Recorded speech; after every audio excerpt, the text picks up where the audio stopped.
अस्सलाम वालेकुम guys, welcome to my channel that studies with Sabeen. और अपने इस चैनल के थ्रू मैं उन तमाम स्टूडेंट्स को जो स्टैंडर्ड 9 पे आ गए हैं ऑनलाइन 9 की केमिस्ट्री की क्लासेस देने जा रही हूँ right from the beginning according to the syllabus, जो कि बहुत ही बेनिफिशियल साबित होने वाली है इंशाल्लाह। स्पेशली क्योंकि आजकल लॉकडाउन का सीज़न है और स्कूल्स और सेंटर्स वगैरह बंद हैं, तो जो स्टूडेंट्स अपनी प्रिपरेशन को लेकर कॉन्शियस हैं वो अपनी केमिस्ट्री को मेरे साथ, मेरे चैनल के साथ रहकर जो है वो अपडेट रख सकते हैं।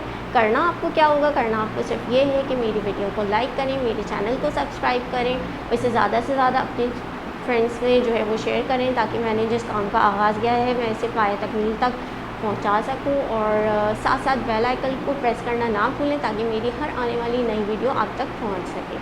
So let's get started. Chemistry में जो है वो बेसिकली है 18 चैप्टर्स, जिनमें पहला चैप्टर है इंट्रोडक्शन टू केमिस्ट्री। और इंट्रोडक्शन टू केमिस्ट्री में जो है वो what is chemistry, branches of chemistry और साइंटिफिक अप्रोच टू केमिस्ट्री, जिसमें हम सबसे पहले डिस्कस करेंगे दैट व्हाट इज़ केमिस्ट्री। देखिए, the things around us, all of you know, they are matters. जो भी चीज़ें हैं दे आर मैटर्स। और मैटर के बारे में तो जो केमिस्ट्री है that is the branch of science जो डील करता है मैटर्स को, मैटर्स की कंपोजिशन को, कि वो किन चीज़ों से मिलकर बना है और उनके अंदर क्या चीज़ किस अमाउंट में, किस रेशो में मौजूद है। ठीक है, तो उनकी कंपोजिशन, उनके स्ट्रक्चर को और उनके स्ट्रक्चर को और उनके प्रॉपर्टीज़ को, और साथ साथ मैटर की ख़ास बात होती है दैट दे अंडरगो चेंजेस। तो किस तरह की उनमें चेंजेस आती हैं, दो तरह की चेंजेस होती हैं, दैट इज़ फिज़िकल एंड एक होती है फिज़िकल चेंज और एक होती है केमिकल चेंजेस। जो फिज़िकल चेंजेस होती हैं उसमें ये होता है कि मैटर जो है वो सिर्फ अपनी फ़िज़िकल अपीयरेंस चेंज करता है। जैसे अगर हम नॉर्मल लाइफ में इसकी एग्जांपल लें तो आइसक्रीम का मेल्ट हो जाना, आइसक्रीम मेल्ट हो रही है, ठीक है, इसकी फ़िज़िकल अपीयरेंस चेंज हो रही है, लेकिन इसकी जो आइडेंटिटी है वो बरकरार रहेगी। ठीक है, इसी तरह जो है वो अगर हम फ्रूट्स को या वेजिटेबल्स को कट करते हैं तो उससे उसकी फ़िज़िकल अपीयरेंस चेंज हो जाती है। किसी चीज़ को ब्लेंड कर दिया, किसी चीज़ को ग्राइंड करके उसका पाउडर बना लिया, तो ये सारी चीज़ें क्या है कि जिसमें फ़िज़िकल अपीयरेंस चेंज हो रही है लेकिन उसकी आइडेंटिटी बरकरार रहती है।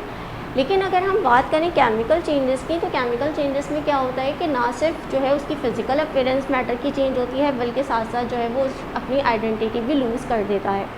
जैसे कि फॉर एग्ज़ाम्पल अगर हम नॉर्मल रूटीन में एग्ज़ाम्पल लेते हैं तो खाने का सड़ जाना, उनमें फंगस का लग जाना, ठीक है, तो क्या होता है कि ना सिर्फ फिज़िकल अपीयरेंस चेंज हो रही है, साथ साथ उसकी आइडेंटिटी भी लूज़ हो रही है। इसके अलावा रस्टिंग, बर्निंग, कुकिंग, तो ये वो सारी एग्जांपल्स हैं जिसमें जो है वो केमिकल चेंजेस भी आ रही हैं, यानी कि आइडेंटिटी भी लूज़ कर रहा है मैटर अपनी फ़िज़िकल अपीयरेंस की चेंजेस के साथ साथ। तो ये जो केमिकल चेंजेस होती हैं they are also called chemical reactions, जिनमें जो इंग्रेडिएंट्स यूज़ होते हैं उन्हें हम रिएक्टेंट्स कहते हैं और जो रिज़ल्ट हमें मिलता है उसे हम प्रोडक्ट कहते हैं। ये तो खैर एक आगे की बात है और हम इंशाल्लाह इसके बारे में आगे जो है बहुत ही फर्दर जो है डिटेल में डिस्कस करेंगे।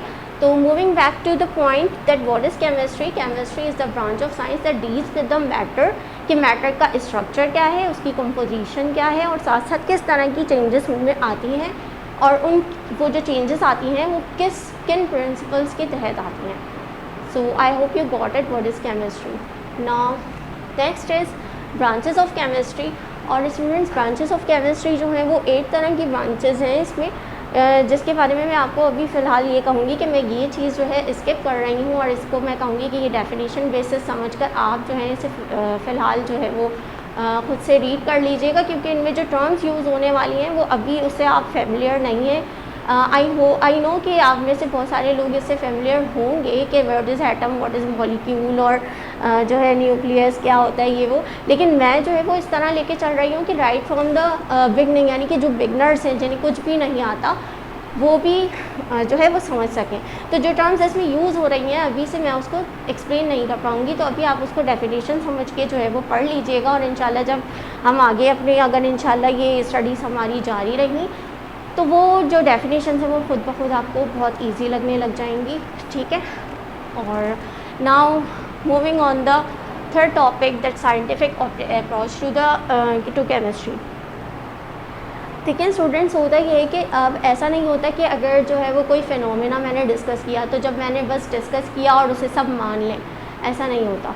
जो भी एक चीज़ डिस्कवर साइंस में होती है ना, तो उसके पीछे एक पूरी सीरीज़ होती है, पूरा एक साइंटिफिक मैनर होता है, ठीक है, जो फर्दर स्टेप्स पर डिफरेंट स्टेप्स पर मुश्तमिल है, ठीक है। जो उनमें से पहला स्टेप है ऑब्जर्वेशन, ठीक है, फिर हाइपोथेसिस आती है, फिर थ्योरी आती है और उसके बाद साइंटिफिक लॉ आता है। देखिए ऑब्जर्वेशन में क्या होता है, ऑब्जर्वेशन तो you know it is the most common word और सबको पता ही है कि ऑब्जर्वेशन क्या होता है। और हर इंसान की जो है वो डिफरेंट चीज़ों को ऑब्ज़र्व करने की सलाहियत अलग होती है।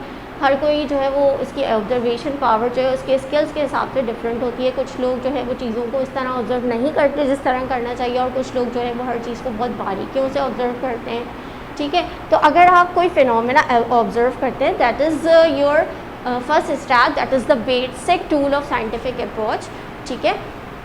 तो जब आपने कोई फिनोमेना जो है वो ऑब्ज़र्व कर लिया, तो अब आप आते हैं सेकंड थिंग की तरफ, जो कि नेक्स्ट स्टेप है हाइपोथेसिस, ठीक है। आपने जो चीज़ ऑब्ज़र्व की है, जो भी फिनोमेना आपने ऑब्ज़र्व किया है, ठीक है, या जो भी साइंटिस्ट है, अगर हम साइंटिफिकली बात कर रहे हैं, तो जो साइंटिस्ट है उसने कोई भी फिनोमेना अगर ऑब्ज़र्व किया और वो उस पर फर्दर स्टडी करना चाहता है, तो क्या है कि अब आपको हाइपोथेसिस पे आना पड़ेगा। एंड व्हाट इज़ हाइपोथेसिस, कि अब जो आपने ऑब्ज़र्व किया था फिनोमेना, उससे रेलिवेंट आप डिफरेंट एक्सपेरिमेंट्स करेंगे, ठीक है।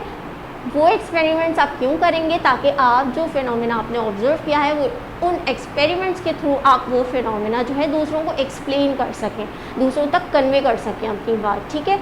तो ये जो आप एक्सपेरिमेंट्स करेंगे और उसके थ्रू जो आप एक्सप्लेनेशन देंगे, तो ये एक्सप्लेनेशन भी क्या है, स्टिल अभी कोई अथेंटिक बात नहीं है, ये भी एक अभी ट्रायल आइडिया है, ठीक है। तो ये जो ट्रायल आइडिया है दैट इज़ कॉल्ड हाइपोथेसिस, ठीक है। अब ये हाइपोथेसिस जब हो जाती है, तो उसके बाद जब हम नेक्स्ट स्टेप पर आते हैं, दैट इज़ कॉल्ड थ्योरी, ठीक है। अब थ्योरी में क्या होगा कि जो साइंटिस्ट था उसने कोई फिनोमेना ऑब्ज़र्व किया था, फिर उसके रेलिवेंट जो है वो एक्सपेरिमेंट करके जो है वो डिफरेंट उसने जो है वो एक्सप्लेनेशंस बनाई थी। तो अब वो जो उन एक्सप्लेनेशंस को या अपनी हाइपोथेसिस को अपनी ही फील्ड के दूसरे लोगों के साथ शेयर करेगा, उनके साथ डिस्कस करेगा, ताकि जो है वो भी बाकी लोग भी जो है वो उन पर जो है मज़ीद जो है वो डिस्कशन करें और उसके साथ उससे रिलेटेड वो भी जो है वो एक्सपेरिमेंट्स करें। तो जब कोई भी हाइपोथेसिस जो है वो डिफरेंट और नंबर ऑफ़ एक्सपेरिमेंट्स से कहना चाहिए कि सपोर्ट की जाती है, तो वो बन जाती है थ्योरी, ठीक है। अब थ्योरी के बाद जो है आता है नेक्स्ट स्टेप, साइंटिफिक लॉ या प्रिंसिपल। अब होता ये है कि जो नंबर ऑफ़ एक्सपेरिमेंट्स में, ठीक है, अब ये नंबर ऑफ़ एक्सपेरिमेंट्स में हमें सेम रिज़ल्ट्स मिले, ठीक है। और नंबर ऑफ़ जो भी वहाँ पर लोग थे जो सेम फील्ड में काम करने वाले, उन सबका यही आइडिया है कि हाँ ये फैक्ट है, ठीक है। सब ने अपने अपने एक्सपेरिमेंट्स किए और ये बात जो है वो सब ने जो है वो की कि हाँ इस बात से सब मुत्तफिक हैं कि ये फैक्ट है। जो भी फिनोमेना उन्होंने ऑब्ज़र्व किया था, किसी ने भी ऑब्ज़र्व किया था, एक अननोन पर्सन ने, तो वो एक फैक्ट में जो है फैक्ट के तहत जो है मतलब वो एक फैक्ट मान लिया गया, उसे एक्सेप्ट कर लिया गया, तो वो जो है फिर बन जाता है साइंटिफिक लॉ या फिर प्रिंसिपल, ठीक है। तो यहाँ पर जो है वो हमारा फर्स्ट जो चैप्टर है वो जो कि बहुत ही शॉर्ट था और इंट्रोडक्शन था मेन, वो यहाँ पर जो है वो कवर होता है। और मैं अपनी नेक्स्ट वीडियो में इंशाल्लाह सेकंड चैप्टर के साथ आपसे मिलूँगी। तब तक के लिए मैं आपसे इजाज़त चाहती हूँ और आई होप कि ये वीडियो आपको इंशाल्लाह जो है पसंद आई होगी और आप जो है वो इसे लाइक करेंगे, मेरे चैनल को सब्सक्राइब करेंगे और बेल आइकन को प्रेस करना नहीं भूलेंगे। अल्लाह हाफ़िज़।